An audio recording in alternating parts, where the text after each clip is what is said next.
So all around America right now, things are shutting down non-stop. An important disclaimer throughout this video, I'm not going to be saying the name of a certain brand of beer because YouTube doesn't like it. But what's really applicable to my channel is how the high schools are shutting down. Nationwide, every school from preschool to universities are shutting down non-stop or moving to online courses. In my local area in New Jersey, a ton of schools are already shutting down for 2, 3, 4 weeks, whatever. Most universities have moved to online classes or shut down, and the numbers are only growing. So why are all these schools shutting down? What are the effects going to be of all these schools shutting down? What can you do to stay busy during your 2-week vacation?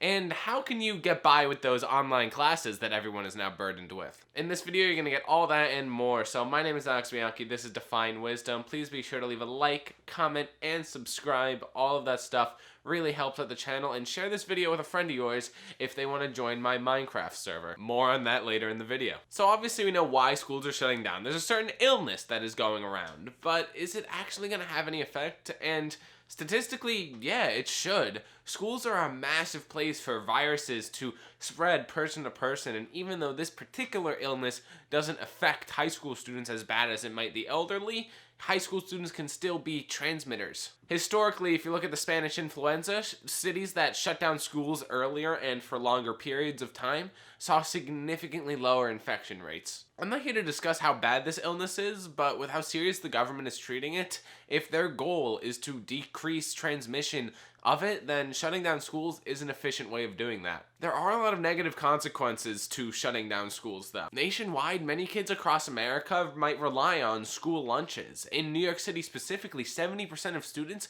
rely on discount meal plans. Most states are federally required to meet 180 days of school lest they risk losing their funding for their education system, which is millions upon millions of dollars. So this summer, you might be schools going into mid-June, spring break being canceled, and a plethora of other ways that school systems are going to try to meet that 180-day requirement. I know in New Jersey specifically, legislators have tried to get a response from the federal government as to whether or not they will be enforcing the 180-day minimum requirement, but that is to be determined. And to be frank, all of this is out of any normal high schooler's hand. It is going to be what it is going to be.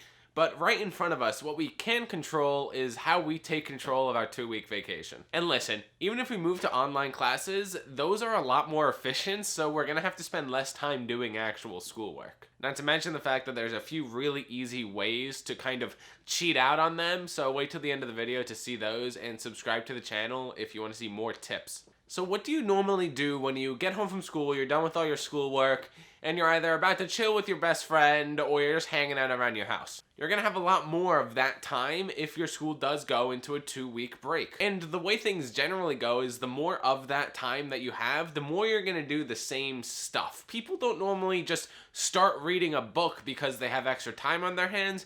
No, they just spend an extra half an hour on TikTok. So it's important to ask ourselves, what are we gonna do when we have so much time on our hands, and how can we better ourselves? I am a major proponent of reading. Links down in the description are some books that I think would be phenomenal for every teenager to read so that they can either build a sense of financial literacy, become more productive, lead better lives. Picking up one of these books and finishing it during a 2-week quarantine is going to benefit your life in the long run. And in the same kind of strain as reading, if you have ever wanted to start a business or get into a hobby, then this might be the time to sit down and just research. You can spend 8 hours researching your new favorite hobby just because you have the time now. Who knows, maybe you can come out of the coronavirus with a good business. And even though the economy is crashing, it's never a bad time to start a good business. Alternatively, if you guys aren't into any of that, then honestly, I think TikTok has a lot of potential. There's a lot of eyes on the platform right now. Organic reach is huge. So that basically means that you can wake up one morning with 80,000 followers. So if you sit in your room and make 12 TikToks a day for 2 weeks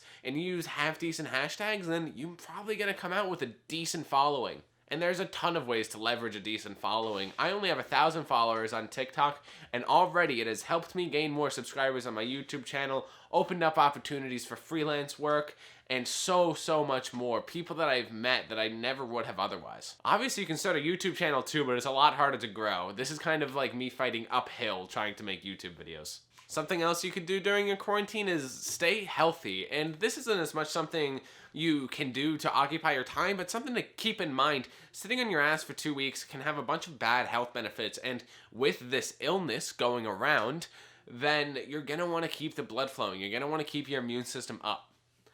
There are a lot of resources on YouTube of just at-home workouts you can do, and you can basically get your full body worked out, blood flowing, just a little bit of something to activate all of your muscles with like a chair and the floor. And if you have an at-home gym set up, even just a pull-up bar and a jump rope, then you're gonna be able to stay healthy and potentially build muscle mass. I'm not saying you're gonna be making any big gains with your at-home workouts, but it's something to keep in mind that maybe for a half an hour a day you should be moving. Other ideas here to stay busy. It's a little bit hard to come up with ideas here. I would say go out and get a job, but it's hard to do that when most places aren't hiring until this illness is done. But let me throw a corny one at you here.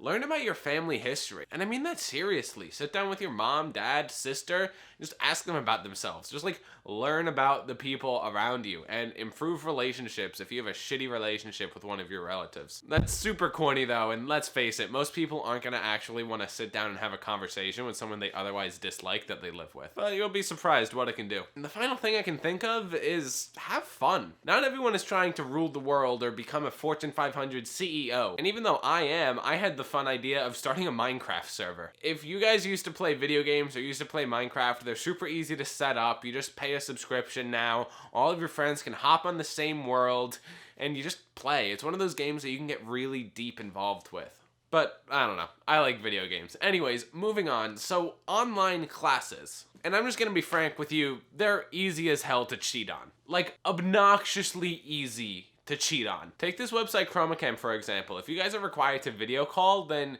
you can take a screenshot of yourself, make that the background to your video, no green screen required, and just remove yourself from the frame and go do something else. All of a sudden it looks like you're in. Or maybe you're taking a test and you have Google open on the other tab. Or your friends are all in a group chat. Online classes are super easy. What I do for my online classes is that I batch them. So I'll do a month's work of work in a day and then not have to worry about it. And that's something that personally works for me. So if your teachers lay out a bunch of assignments for you, then maybe just sit down on one of the first days of your 2-week vacation and do them all. That way you don't have to worry and cram at the end. But let's be real, most of us are gonna do that anyways. So I don't really have too much to say on this. Try and stay productive. It can have potential to suck. I mean, things might get rough in the economy soon. You might miss out on your junior or senior prom. And maybe the online class system just like doesn't work and you wind up having to go to school in the middle of June. But it all is what it is, and in the end of the day, it's completely out of our control. So stay healthy, wash your hands, make sure that you don't die of boredom, and you try and make best of the situation, and that's all I got. So my name is Alex Bianchi, this is Define Wisdom, and please be sure to leave a like, comment, and subscribe. More videos coming out as always. The channel has been kind of dead recently. I don't know why. I used to be a lot more spammy with my videos. So I'm gonna try and figure something out. Maybe I get like an email list going or a Snapchat list of people who want to be notified, but I don't want to spam everybody. We'll find out. Anyways, thanks for watching. Peace.